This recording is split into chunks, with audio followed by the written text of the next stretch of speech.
Hey guys, it's your girl Lakia Maria and welcome to another video here on the channel. Whether you're new to the channel or an OG, I primarily share planning and organizational videos. And today I'm going to be sharing with you guys how you can start junk journaling today. So let's go ahead and simplify this. And for the journal police, your comments are not wanted. It's okay.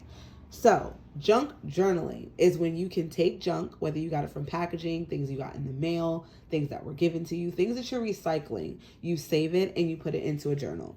In creating a junk journal, you can make a junk journal, like creating a journal out of junk by actually physically making the journal, but you don't have to do that in order to junk journal. So my junk journaling tips are all about taking an existing notebook, taking stuff that you recycled and putting them together. The journal that I'm currently using is a composition notebook. I got it for $2 from my local dollar store. And in my research, composition notebooks that were made in Vietnam have better paper quality, especially if you're someone that likes to do mixed media. As you can see, this is a very, very chunky journal. This is how I like my journal. You may not like your journal this chunky. You may want to be size down. If you want something slimmer, but you still want a chunky journal, I would say getting something within like the 50-page range. This particular composition notebook has 100 sheets. The more that you add to it, the chunkier it gets. Here's the quality of the spine. Everything is still intact. I did not rip any pages out of here. I'm collecting the stuff. I like to get a simple Ziploc bag, right? Gallon Ziploc bag, and put everything inside. And I have a live video of where I was going through everything. I'll go ahead and link that for you guys so you can see my process. But here's some of the stuff that I saved. My toothpaste packaging, I saved it. I can take the hello portion. I can take the letters. If you are someone that likes to have random letters in your spreads, that's something that you may like to use this as a background. There's so many parts of this to save. Food packaging, I'm always saving stuff from food that I buy. And then I just create different foodie spreads. But here's some of the stuff. Animal crackers, pizza, things like that. I keep tags from clothing that I buy. This was from tissues that I bought.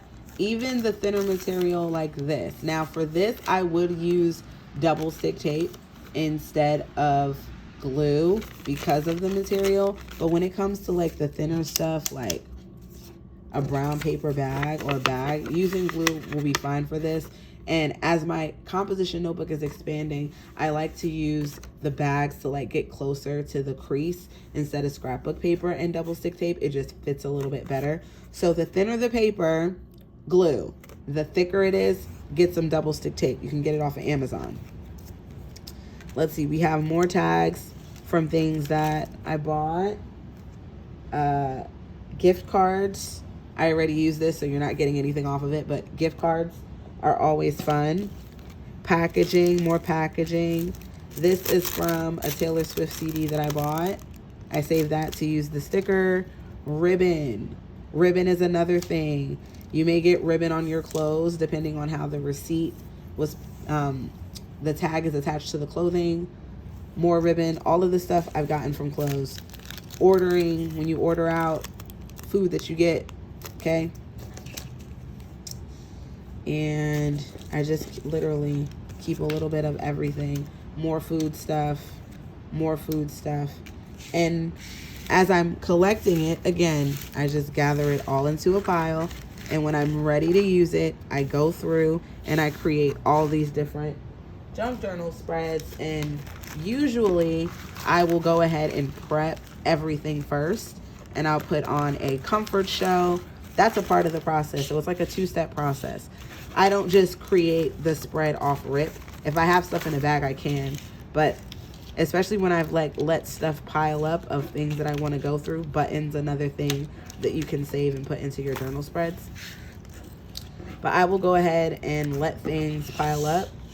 And even when I go grocery shopping, I will save the packaging, see what I want to take from it, and go from there. And it all works out fine. So here's a junk journal spread. This one was very minimal compared to what I typically do. Let's see. This one, I love this one.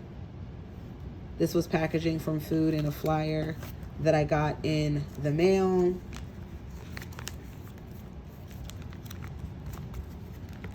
Magazines are another thing that you may have in your mail coming, or whether you get them from friends or recycle them. Having access to magazines is great because you can use them for the images, but as well as the text. This one, I love this spread. I went ahead and put all of that into, and I usually do a double spread when I'm doing a junk journal spread, and I like to add layers. So this, the little hole in the tag, I went ahead and added some ribbon. My Starbucks bag, anytime I get Starbucks, I love saving the Starbucks bag. This is an oatmeal bag. I did not, you know, put anything, this is a faux pocket because nothing comes out, but this, it works. It does come out, okay? This one is another spread, and I did this one first, and then I was like, oh, I have more stuff to do, another spread. So I went and did that, and then here is another one. This one, Chipotle and Dunkin' Donuts, things I have been ordering. I love this one. This is all the tags that I had been accumulating, even the little stickers on the clothing, you know, so many options with that. This one I loved as well. This is the grocery store flyer, and I got this inspiration from TikTok and just looking at this and seeing how it was. So I took the background of the flyer and then I just cut out bigger items and some of the text. This one was very minimal, the most minimalist one that I've made.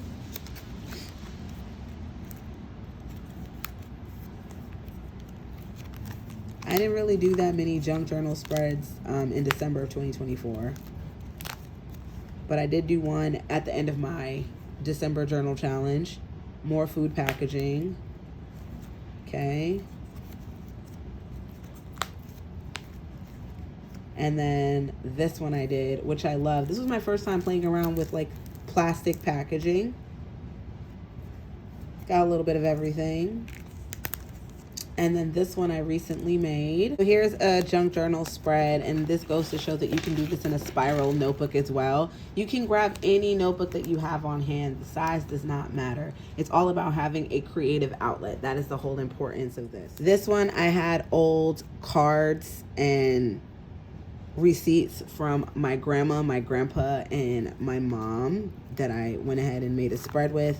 This is another one of when I collected junk and I was like, okay, let me just sit down and make a spread. This is another one that I absolutely love, and it flips up and there's more junk, and then we have more junk on these two pages. These are just so effortless to make, and they're so much fun. Even for my birthday spread, I did include that Starbucks bag, but then I also upcycled stuff. So like the envelope that I got and cards, I include that stuff as well.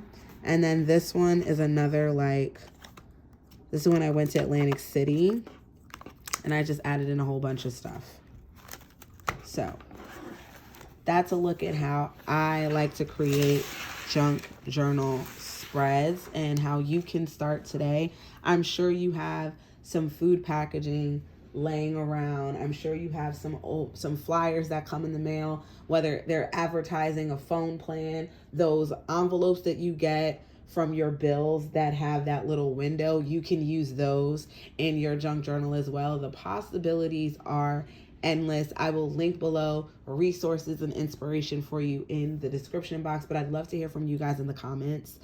Are you junk journaling? How are you journaling? What is your creative outlet in 2025? Because we need hobbies that get us off our phones, okay? We need that outlet. I would love to hear from you guys in the comments, so let's continue the conversation. If you're not subscribed, what are you waiting for? Hit that subscribe button and the notification bell. And for all of you that are, I thank you. I love you guys. Stay safe, and I'll see you in the next one. Bye.